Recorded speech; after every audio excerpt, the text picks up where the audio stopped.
Welcome to Rewatch-and-Rank. On this channel, we rewatch older TV shows, provide a summary and opinion on the episode before ranking each episode against each other. Today's episode is Criminal Minds Season 2, Episode 16, Fear and Loathing. The episode in a nutshell is a brief reminder of what happened in the episode.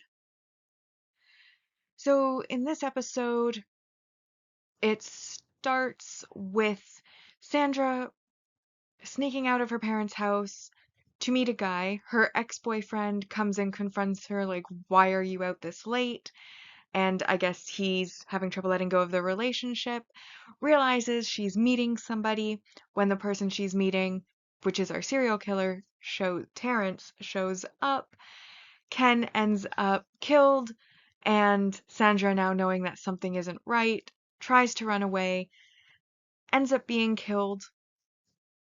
And this is due to the large amounts of overkill and the fact that Terrence tries to disguise the true purpose of his crimes by drawing symbols on the bodies that are typically German, considered to be German, though not originally. Yeah, I'm not sure if we're allowed to say that or not, so I'm not going to try it. Although I'm not monetized, so I guess I could, but either way, point is, he basically tries to make everybody believe it's racially motivated when it really isn't, because he's actually sexually motivated. But because he's a local in the area, he knows what will get everybody distracted from the true purpose. But of course, the FBI team knows what the true purpose is because they can see past the superficial to the deeper signatures and the deeper patterns that they see. But either way, there is a reverend who decides to take the racial disguise and run with it, make it political, which almost leads to the mayor not releasing the true profile to the public because he thinks that will end up with public outcry. Except, of course, you want your people to be safe and aware. But we then see another person being taken at night, once again, willingly getting into his car, meeting him on purpose. Why? Because he's been disguising himself as someone who has a recording studio and he's offering to record these girls singing, and the tapes are his souvenir. We don't really hear what happens to Naomi, who was the second victim, but by the end of the episode, he's taken a third person, Allie.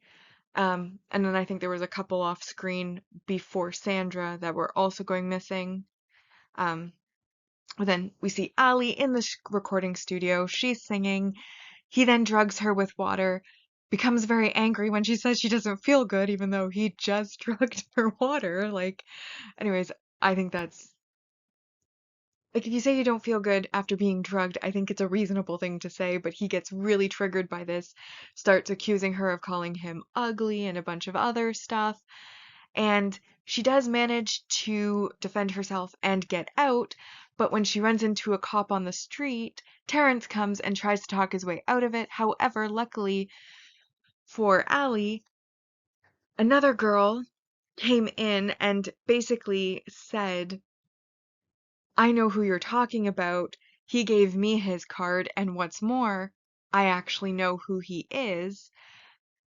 And they were able to then get their suspect, which then led them to the recording studio, which Terrence is the bodyguard of, even though the company had gone bankrupt, so that's why nobody else would be there. And they managed to catch him on the street trying to drag Allie back, which of course leads to her being rescued.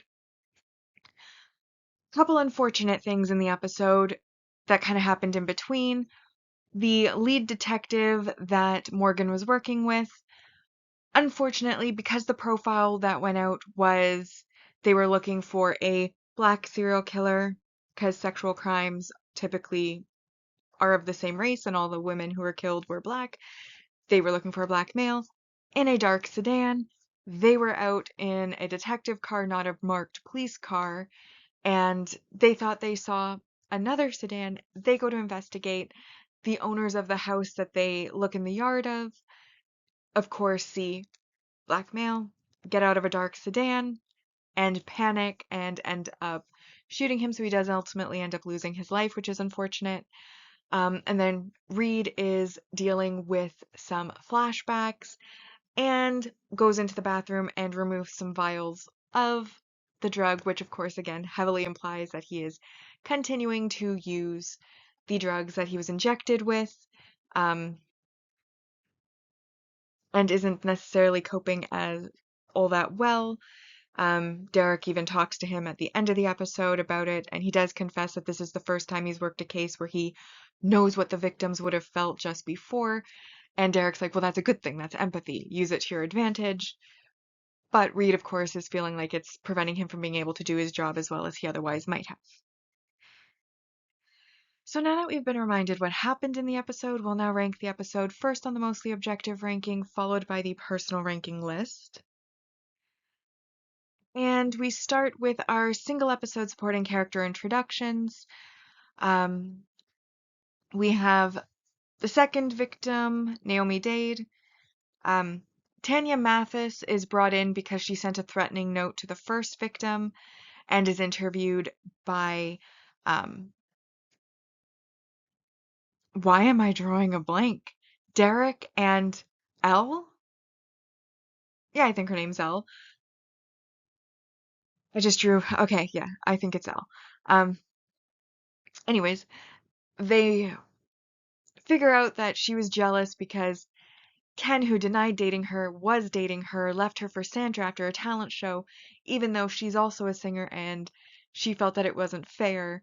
And basically, that was another rabbit hole that was a bit of a distraction in finding the actual culprit. Mayor Gregory Hughes is the one who almost decided that the profile shouldn't go out to the public because Reverend Barlow Williams was going on the news constantly to stir up hatred and make it a political issue. Allie Hadley, of course, was the last victim who managed to be saved. Terrence Wakeland is, of course, the serial killer. And then we have Detective Rick Ware, who is the one who unfortunately loses his life due to mistaken identity, which is why I gave him yet another point with the single episode supporting character development, where he does pass on. And that brings us up to 8 positive points, but the rest of the points are negative. And first one, of course, is the character regression. Throughout most of the episode, Spencer's clearly not entirely there, and he is constantly flashing back, and again, heavily implied that he's potentially still taking substances from his time with Tobias, which, to be fair, was the previous episode, so not a lot of time has passed. It's understandable he would be still having some issues, but he is keeping it to himself instead of getting, help. And I think when you have a career in a field like he does, being responsible and getting help would be a good course of action, and he's not doing that. So I'm considering it a regression that he's, you know, it's also like that, they'd show an image of one of the girls and then he would basically flash back to a similar thing happening to him, basically projecting his experience onto them as well. So again, I took a point for regression. Then I took 2 points for drug use.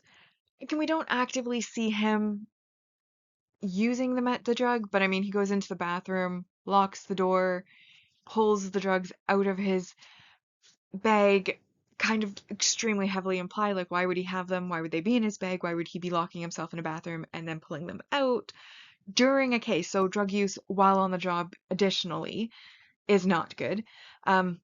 Technically, there was drug use with regards to Terrence drugging Allie. However, I don't typically count the negative behaviors of the serial killers as being minus points because that's just expected behavior of the serial killers.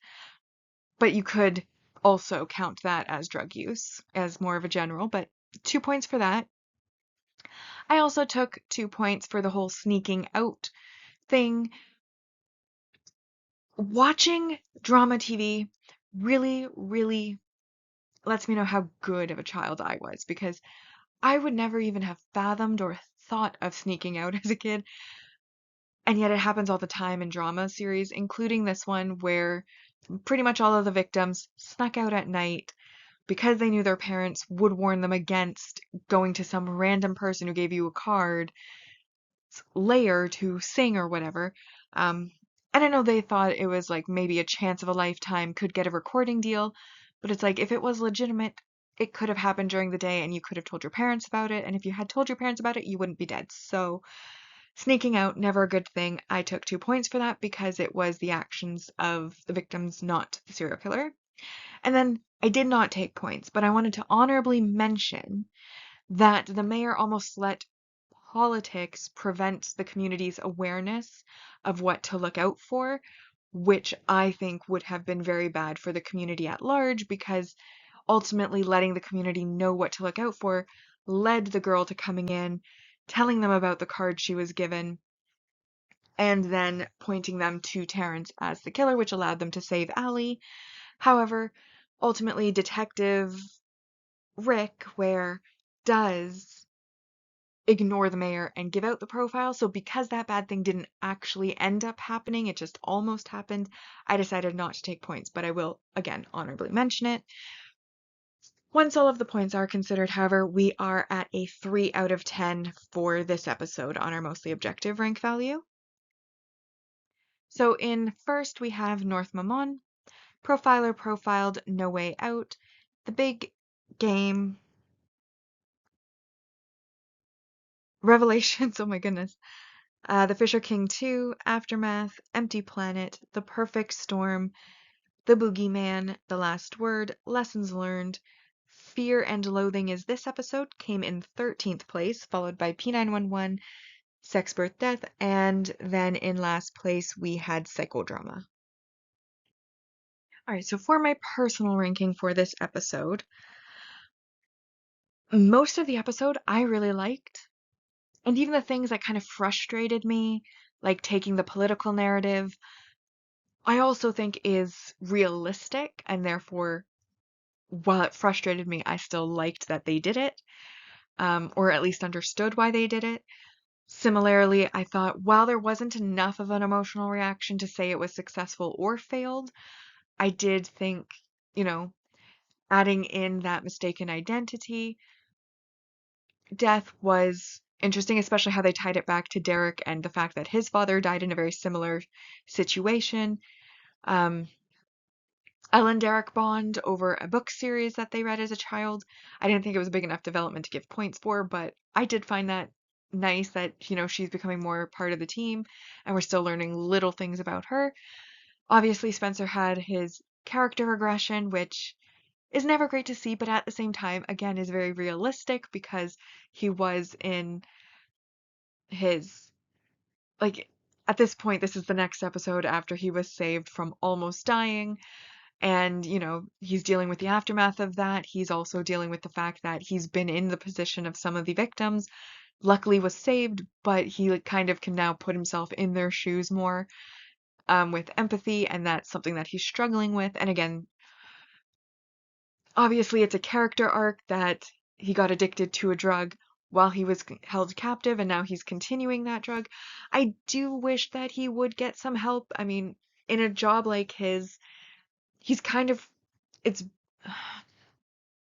people's lives are on the line when it comes to the profile, and while the rest of the team can pick up the slack, at the same time I think you have a responsibility in your role, or he has a responsibility in his role to make sure that he is functioning at a high and optimum level, and falling into a drug addiction, which could negatively impact his work, not dealing with the trauma through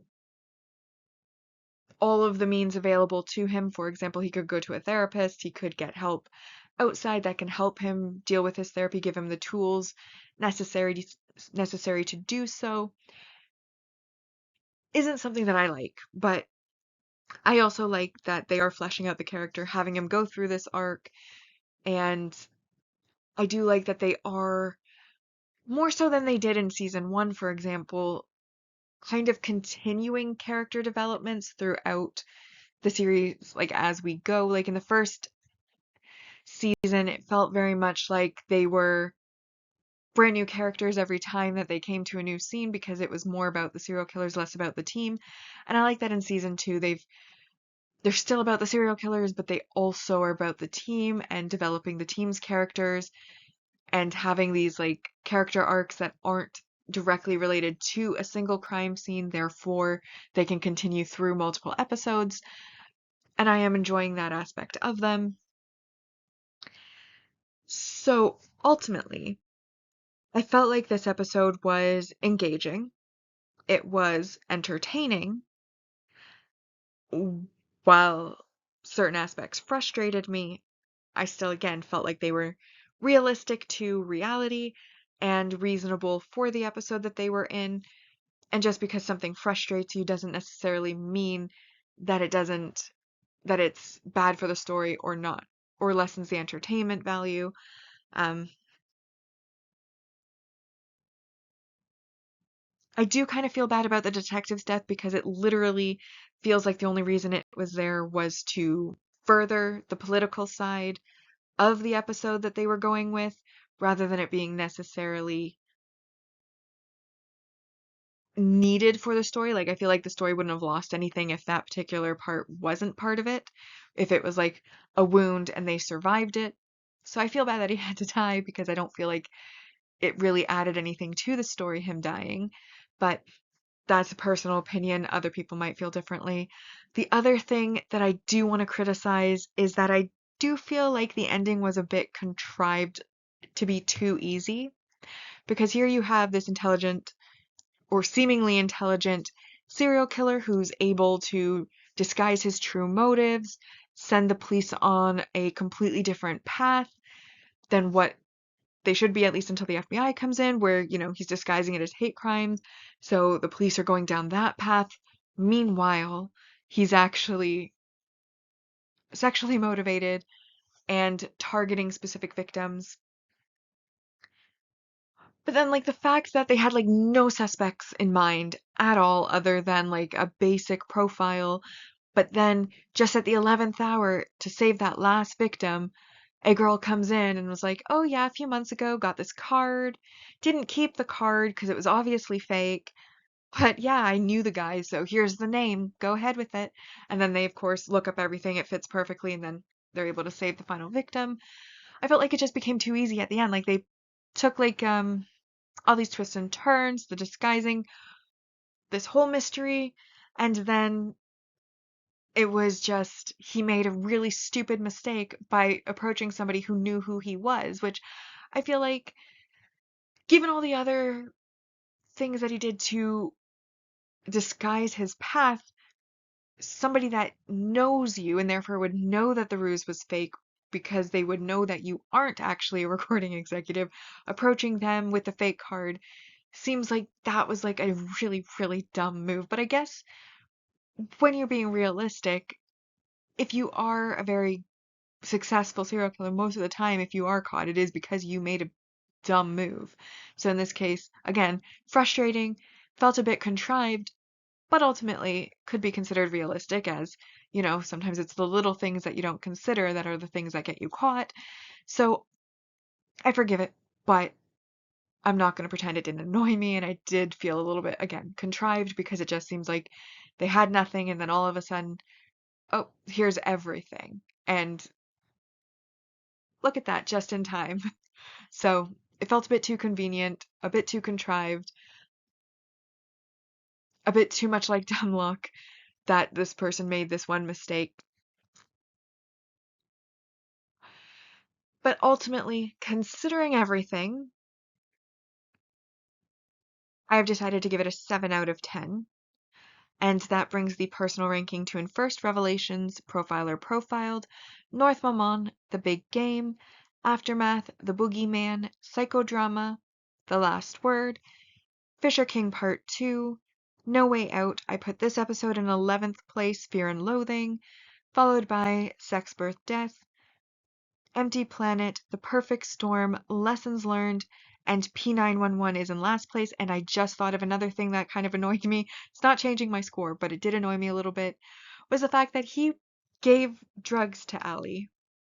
She then says she doesn't feel good because she's been drugged. And, most normal people would be like, okay, she doesn't feel good because she's drugged. In this guy's mind, it was, she doesn't feel good because she finds me ugly. And then he started beating up on her. And it's like, you fed her drugs on purpose. You know she's got drugs in her system now. How did you not figure out that she would feel bad about that? Like, I just thought that part was a little bit unrealistic. But then again, he's a serial killer, so he's not normal. So there is that. Anyways, on to the next segment, bringing us to the series ranking so far. Season 1 is in first, and Season 2 has a score of 108 out of 230 on the mostly objective ranking, and then of 128 out of 230 on the personal ranking. But with that, we have now rewatched and ranked Criminal Minds Season 2, Episode 16, Fear and Loathing. Like and subscribe if you'd like to, and I'll see you in the next episode.